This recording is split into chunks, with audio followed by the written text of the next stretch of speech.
Você é uma pessoa cheia do Espírito Santo? Aliás, o que é ser cheio do Espírito Santo? Será que é subir as paredes literalmente da sua igreja? Ou será que é algo muito mais simples e comum? A review de hoje é sobre esse livro maravilhoso chamado Cheios do Espírito, do meu querido Augustus Nicodemos. Se você quer saber como ser cheio do Espírito sem se queimar no fogo, vem pra cá que o vídeo de hoje tá cheio da unção.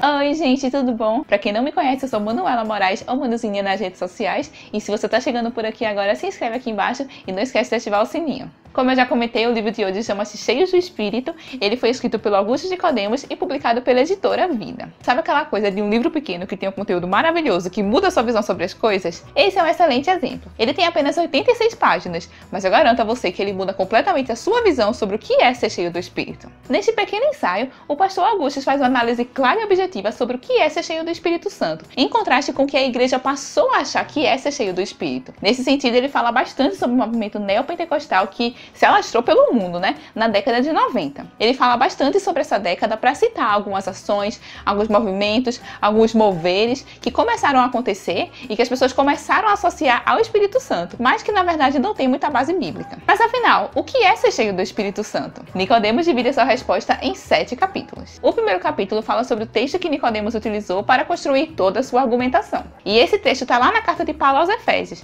e vai de Efésios 5:18 a Efésios 6:9. E esse primeiro capítulo do livro é basicamente uma contextualização sobre a carta de Paulo aos Efésios. E aí Nicodemos fala sobre a fundação da igreja de Éfeso, sobre o propósito de Paulo a escrever essa carta e sobre o aspecto corporativo da atuação do Espírito Santo. E a partir desse primeiro capítulo já foi só alegria pra mim, porque eu amo contextualizações. Eu até comentei isso na review dos 5 pontos de John Piper, que eu vou deixar linkadinho aqui em cima. Eu amo entender como um assunto surgiu, eu amo entender qual foi a base, eu amo entender qual foi o cenário em que aquele assunto aconteceu. Então, conhecer esse contexto da igreja de Éfeso é essencial para a gente entender por que Paulo vai falar aquelas coisas que tem tudo a ver com a atuação do Espírito Santo. A partir disso, chegamos no segundo capítulo, em que Nicodemos começa falando uma coisa muito importante. O Espírito Santo é uma pessoa. E isso é importante por quê? A julgar pelo que alguns evangelistas, pastores e obreiros têm praticado em seu ministério, temos a impressão de que, para eles, o Espírito Santo é uma espécie de gás celestial, que desce do céu e enche as pessoas ou um determinado ambiente,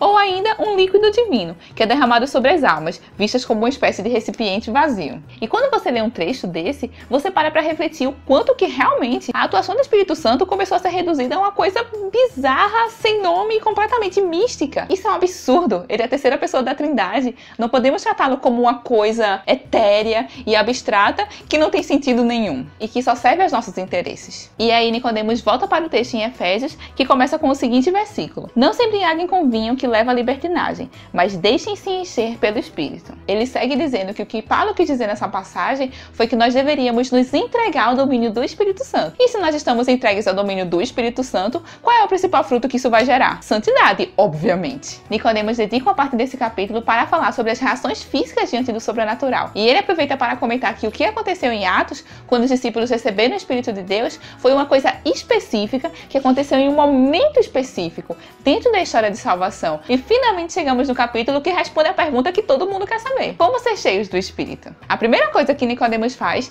é frisar que essa é uma ordem, não é um pedido. Nós não temos opção em relação a sermos cheios do Espírito ou não. O crente deve ser cheio do Espírito e ponto final. E aí chegamos no ponto-chave, que é a luta contra o pecado. Antes de sermos cheios do Espírito, precisamos abandonar o pecado. A ordem é que tratemos o pecado para que possamos ser cheios do Espírito Santo. O vinho pode ser substituído por qualquer coisa que tenha um controle sobre a nossa vida. Pode ser sexo, pornografia, rancor, dinheiro, idolatrias diversas. E Nicodemos faz um raciocínio que é muito claro. Precisamos nos livrar de qualquer coisa que queira tomar o lugar de Deus para que nós possamos ser cheios de Deus. Ele também fala sobre como os meios da graça são funcionais nesse processo. Ele cita, por exemplo, a comunhão com os irmãos na igreja, o serviço na igreja e aqueles meios que todo mundo conhece, leitura da palavra e oração. No capítulo 4, ele fala sobre a importância de sermos cheios do Espírito e deixa muito claro que a vida cristã depende disso. Com isso, ele volta para Efésios e analisa as passagens do 5:22 ao 6:9. E para quem não está lembrando que passagens são essas, são aquelas que falam que a mulher tem que ser submissa,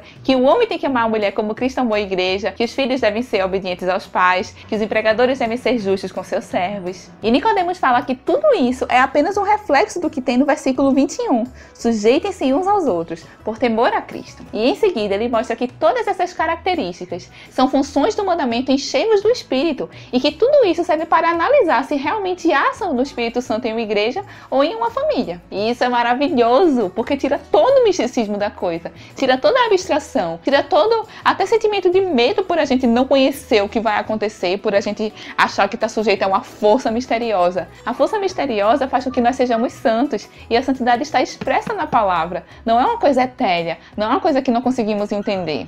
Isso é muito maravilhoso, eu gosto muito. Nos capítulos 5 e 6, Nicodemos começa uma espécie de pesquisa bibliográfica em relação ao batismo no Espírito Santo. E a base para essa pesquisa é aquela pergunta famosa: nós recebemos o batismo no Espírito Santo quando nos convertemos ou depois? Para fundamentar a primeira hipótese, ele usa os trabalhos de John Stott. E para fundamentar a segunda hipótese, ele usa os trabalhos de Martin Lloyd-Jones. E no último capítulo, Nicodemos dá a sua opinião em relação a esse assunto, mostrando que pende mais para o lado de John Stott. E pelo que eu vejo na realidade também, é assim que acontece. A pessoa se converte e automaticamente ela é batizada com o Espírito Santo.